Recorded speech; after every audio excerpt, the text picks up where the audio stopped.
Wait, don't skip! Naghahanap ka ba ng scooter na pang daily travel? Pamasok sa work, sa school, at kung ano-ano pa? Yung magaan at madaling ilusot-lusot sa mga traffic? Ire-recommend ko na sa inyo itong Vitronix Arrow.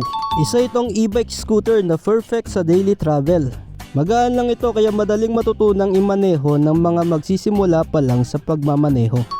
Meron itong compact and convenient basket sa harap na lagayan ng mga goods.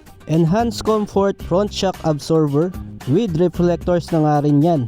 Tubeless vacuum tires. Syempre pa naka-smart display panel rin ito at LED projector headlight. Meron din itong comfortable seats para sa rider at sa back ride. Syempre pa non-slip foot deck, sturdy side stand. Meron din itong pedal assist para kung sakaling maglobat ay pwedeng i-manual lang padjak para ka lang nagbibisikleta. Meron ding passenger backrest at meron ding footrest at meron din itong premium rear shock absorber. Syempre pa para iwas nakaw ay nandito yung pinaka-lock niya.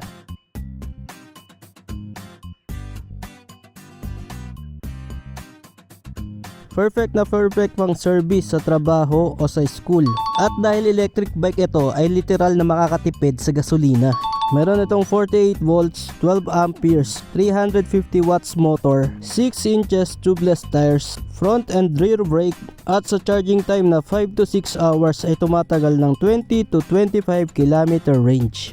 Meron kayong tatlong stylish colors na pagpipilian, ang light pink, light blue, at light green. Kaya para sa safe, reliable at affordable e-bike scooter, piliin nyo na itong Vitronix Arrow. Napaka-affordable din itong Arrow dahil may SRP lang ito na 18,000.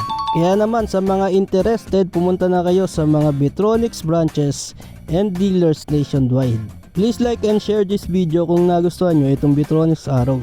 Maraming salamat sa inyong panonood at kita-kits ulit tayo sa mga susunod ko pa na videos.